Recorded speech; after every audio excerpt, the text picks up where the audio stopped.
नमस्कार दोस्तों, आपका अपने चैनल मनोज गुप्ता एकेडमी में आपका स्वागत है। दोस्तों आज हम लोग कक्षा 9वीं के गणित भाग 1 में पाठ 1 समुच्चय का प्रश्न संग्रह 1.1 करने वाले हैं।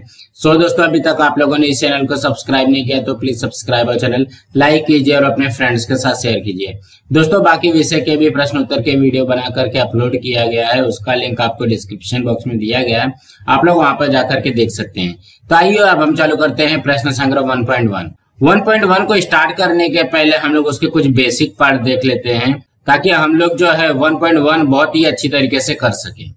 यहाँ पे देखो ये क्या दिया गया है, पाठ 1 समुच्चय दिया गया है।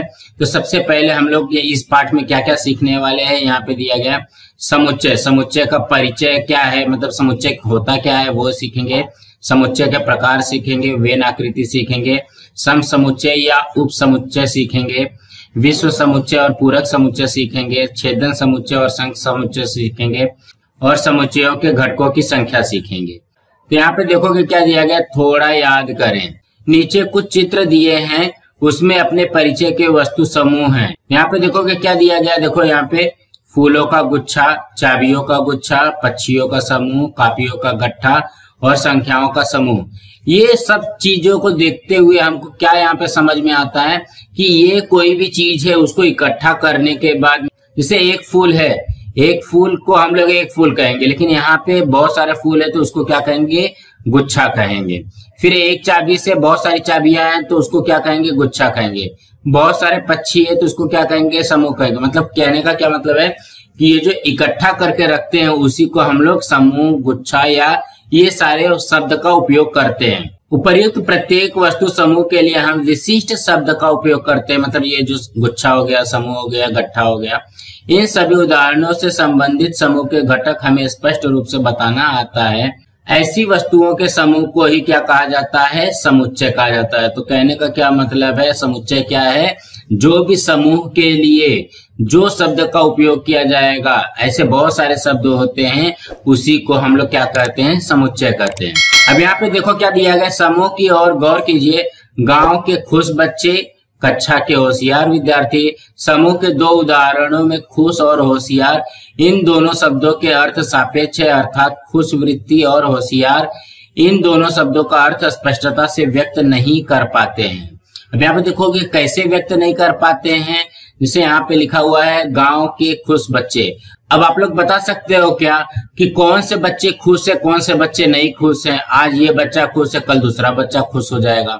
फिर यहाँ पे कक्षा के होशियार विद्यार्थी, तो कक्षा के अंदर, आपके क्लास के अंदर कौन सा विद्यार्थी ज्यादा होशियार है। आज मान लो ये बच्चा पढ़ने में अच्छा है, कल कोई दूसरा बच्चा पढ़ने में अच्छा हो जाएगा।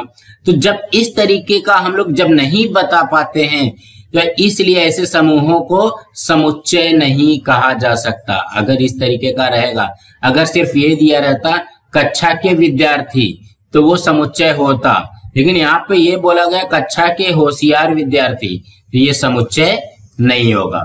आगे कुछ उदाहरण दिए गए हैं, उनमें से कौन से समूह को समुच्चय कहा जा सकता है यह स्पष्ट कीजिए। यहाँ पे आप लोगों को बताना है कि कौन सा समूह जो है वो समुच्चय है और कौन सा समूह जो है वो समुच्चय नहीं है। तो सबसे पहले यहाँ पे देखते हैं, पहले में क्या दिया गया, सप्ताह के दिन। देखो सप्ताह के दिन बता पाओगे क्या, सोमवार, मंगलवार, बुधवार, गुरुवार, शुक्रवार, शनिवार। तो ये जो है ये बता पाएंगे तो ये समुच्चय है।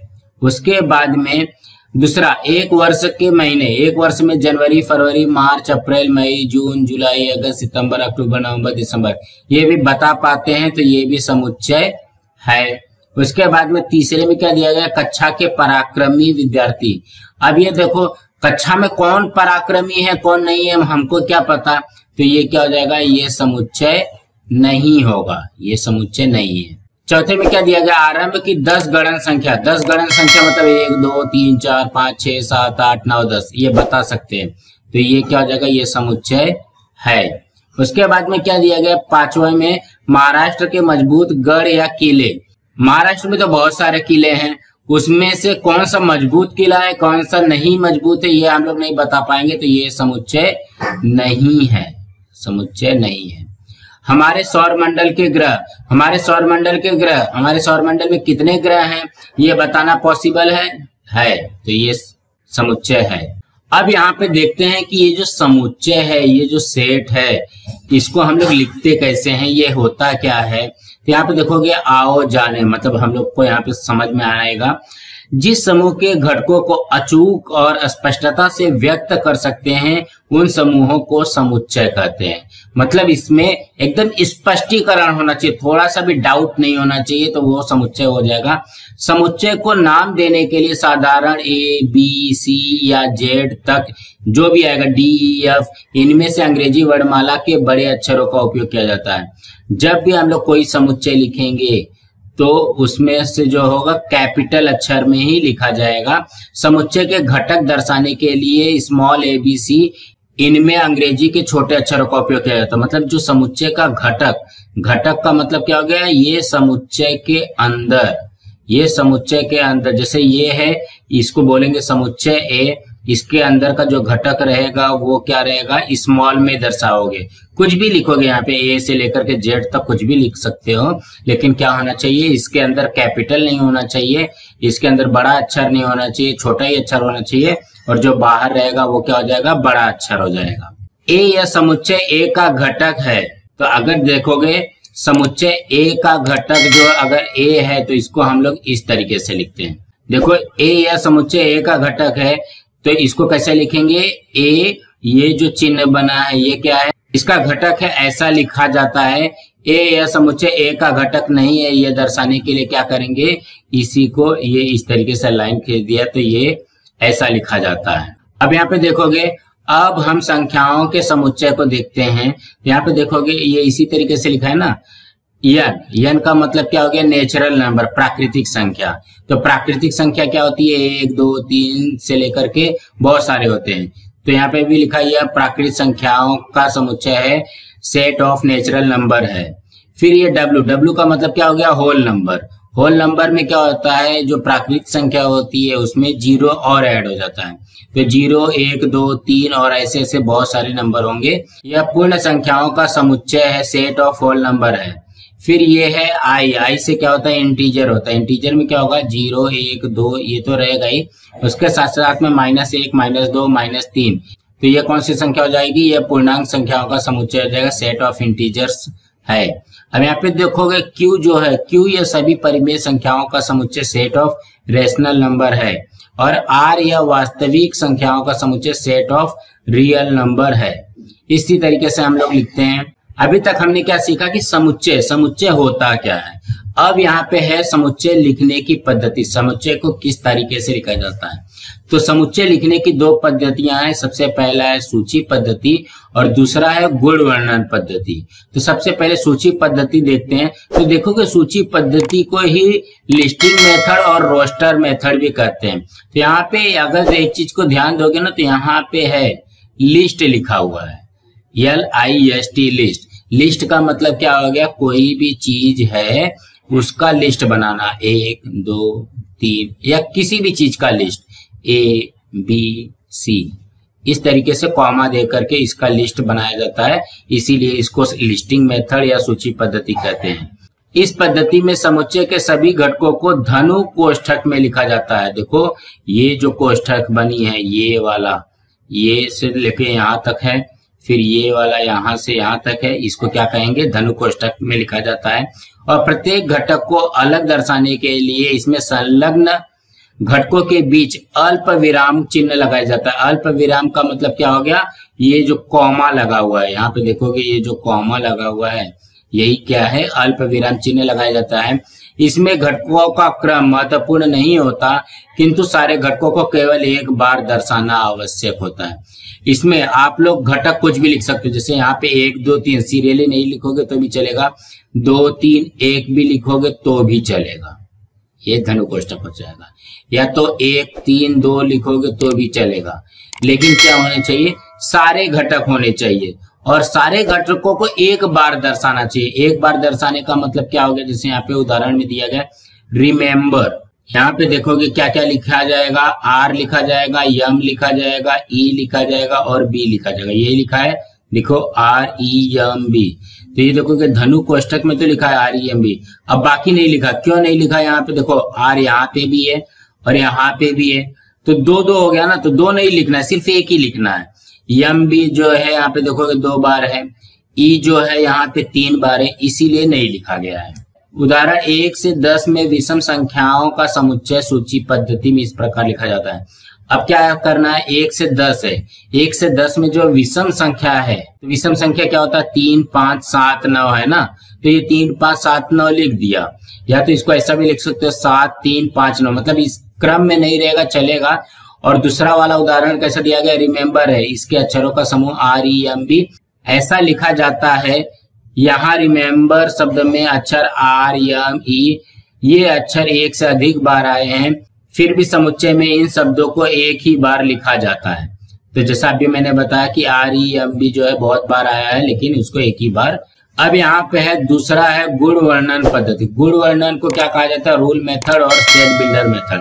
तो यहाँ पे देखोगे रूल या तो गुण, दोनों से समझ सकते हो। रूल का मतलब क्या होता है? नियम, और गुण का मतलब क्या होता है? उसका गुण बताना। तो जो हम लोग उसका गुण बताते हैं ना, तो इसको ऐसे भी लिखा जा सकता है कि इसका क्या गुण है, उस गुण के हिसाब से भी इसको लिखा जाता है। यहाँ पे देखते हैं पहले, इस पद्धति में घटकों की सूची न बताते हुए, मतलब यहाँ पे लिस्टिंग मेथड न बताते हुए, लिस्ट वाला नहीं बताते हुए, समुच्चय का सामान्य घटक चरांक से दर्शाया जाता है।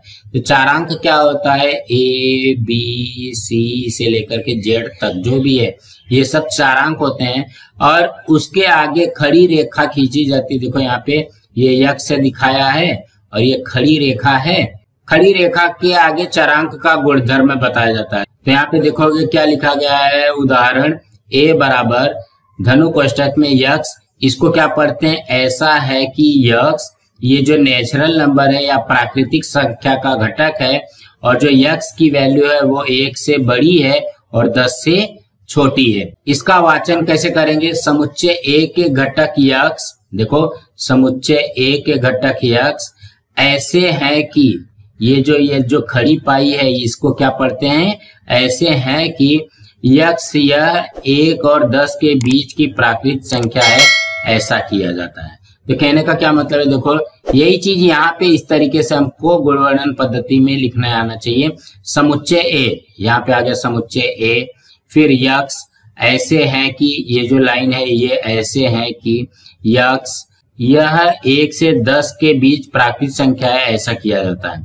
अभी दूसरे उदाहरण में देखते हैं, ये जो B वाला दिया गया है, यक्ष ऐसा है कि यक्ष यह 1 से 10 के बीच की अभाज्य संख्या है।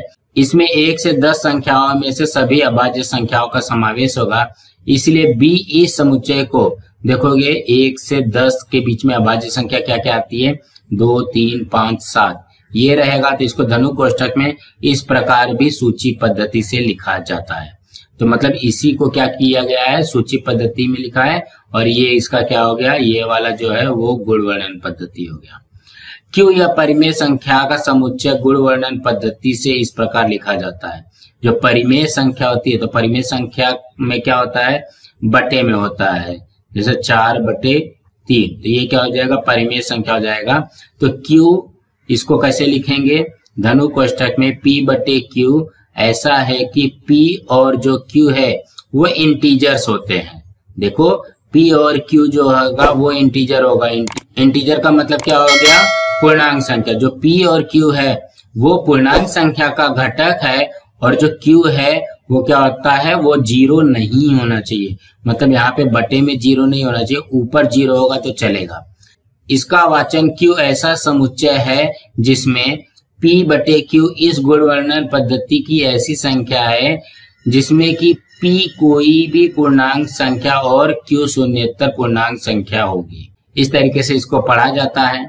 यहाँ पे कुछ उदाहरण देकर के बताया गया है। निम्नलिखित उदाहरणों के प्रत्येक समुच्चय को इन दोनों पद्धतियों से लिखा है, जिसे यहाँ पे गुणवर्णन पद्धति से लिखा है, यहाँ पे सूची पद्धति से लिखा है। अब आप लोगों को और अच्छी तरीके से समझ में आएगा। देखो ये तो समुच्चय है, यहाँ पे क्या लिखा है? यक्ष ऐसा है कि, जो ये है इसको क्या पढ़ते हैं? ऐसा है कि यक्ष या डिवीजन शब्द के अक्षरों का समुच्चय है। यहाँ पे देखोगे डी लिखा, आई देखोगे 2 बार है, 3 बार है, तो इसको एक ही बार लिखेंगे। फिर V, फिर यस ओ यन, ये देखो DIVSON। उसके बाद में दूसरे में क्या दिया गया है, गुण वर्णन पद्धति में है y ऐसा है कि y, यह संख्या इस प्रकार है कि y स्क्वायर बराबर 9। ये तो इसका गुण बताया। अब यहाँ पे देखो y स्क्वायर बराबर 9, मतलब ये क्या हो गया कि किसका स्क्वायर 9 आता है, 9 किसका स्क्वायर आता है, 3 का स्क्वायर भी आता है और -3 का भी स्क्वायर आता है। तो ये जो b बराबर धनु कोष्टक में आ जाएगा -3 और 3। सी में क्या दिया गया, z ऐसा है कि z यह संख्या 5 की गुणक है, मतलब 5 का पहाड़ा पढ़ना पड़ेगा और 30 से छोटी प्राकृत संख्या है। तो 5 की गुणक है का मतलब हो गया 5, 10, 15, 20, 25। ये लेकिन यहाँ पे क्या बोला गया 30 से छोटी है, तो 25 आएगा, 30 नहीं आएगा। तो 5, 10, 15, 20, 25 इसी तरीके से करना है। अब यहाँ पे देखोगे हमारे लिए छोड़ा हुआ है, इसको हमको करना है। तो इसके उदाहरण में क्या दिया गया है, निम्नलिखित सारणी में रिक्त स्थानों की पूर्ति कीजिए। यहाँ पे सूची पद्धति में लिखा हुआ है, यहाँ पे गुण वर्णन पद्धति में लिखा हुआ है। तो पहले गुण वर्णन पद्धति से देखते हैं क्या लिखा है। यक्स ऐसा है कि यक्स यह संख्या 15 से छोटी सम प्राकृत संख्या है। यहाँ पे देखोगे a बराबर ये हो जाएगा समुच्चय, उसके बाद में 2, 4, 6, 8, 10, 12, 14, 16 नहीं लिया है क्योंकि ये 15 से छोटी है। अब यहाँ पे b वाले में क्या दिया गया है, यक्स ऐसा है कि यक्स यह संख्या 1 से 20 के बीच पूर्ण वर्ग संख्या है। तो सबसे पहले हम लोग यहाँ पे समुच्चय b लिखते हैं। उसके बाद में देखोगे वर्ग होता कौन कौन सा है, 1 का वर्ग 1, लेकिन यहाँ पे लिखा है 1 से 20 के बीच में होनी चाहिए, तो 1 तो छूट जाएगा ना, 1 से 20 के बीच में होनी चाहिए, मतलब इसके सेंटर में होनी चाहिए। तो 2 का वर्ग 4, फिर 3 का वर्ग 9, फिर 4 का वर्ग 16, फिर 5 का वर्ग 25, लेकिन ये क्या बोला है 20 से कम होना चाहिए। ये 4, 9, 16 आ जाएगा। फिर C जो है ये इसमें AEIOU है, तो ये क्या हो जाएगा, इसमें लिखोगे यक्स ऐसा है कि यक्स यह अंग्रेजी वर्ण माला के स्वर हैं। ये क्या है, ये अंग्रेजी वर्णमाला के स्वर हैं। उसके बाद में डी में क्या है, y ऐसा है कि y यह इंद्रधनुष का रंग है। यहाँ पे इंद्रधनुष में कितने रंग होते हैं, यहाँ पे लिखोगे डी समुच्चय में, यहाँ पे लिखोगे बैंगनी, कौमा, जामुनी, कौमा, नीला, कौमा, हरा, पीला, नारंगी, कौमा, लाल, यही आएगा 7 रंग। उसके बाद में पी समुच्चय में क्या दिया गया है, यह ऐसा है कि यक्स यह एक ऐसी पूर्णांक संख्या है कि -3 से बड़ी है और 3 से छोटी है। यहाँ पे पी समुच्चय वैसा लिखेंगे। अभी -3 से बड़ी क्या क्या हो जाएगी, -2, -1, 0, 1 और ये आ जाएगा 2। 3 से छोटी होना चाहिए ना, -2, -1, 0, 1, 2। तो ये हम समुच्चय में क्या दिया गया, 1, 8, 27, 64, 125। तो यहाँ पे ध्यान दोगे ये क्या है, 1 का घन है, ये 2 का घन है, ये 3 का घन है, ये 4 का घन है, ये 5 का घन है। यहाँ पे देखोगे यम समुच्चय है, यक्स ऐसा है कि यक्स यह धन पूर्णांक का घन है।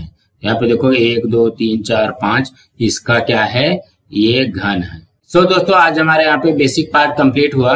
दोस्तों अगले वीडियो में हम लोग प्रश्न संग्रह 1.1 करने वाले हैं। दोस्तों आप लोगों को ये वीडियो कैसा लगा आप लोग कमेंट बॉक्स में जरूर लिख करके बताइए, और इस वीडियो को ज्यादा से ज्यादा लाइक कीजिए, अपने फ्रेंड्स के साथ शेयर कीजिए ताकि उनको भी प्रश्न संग्रह 1.1 का बेसिक पार्ट मिल सके, और इस चैनल को सब्सक्राइब कीजिए। नमस्कार दोस्तों।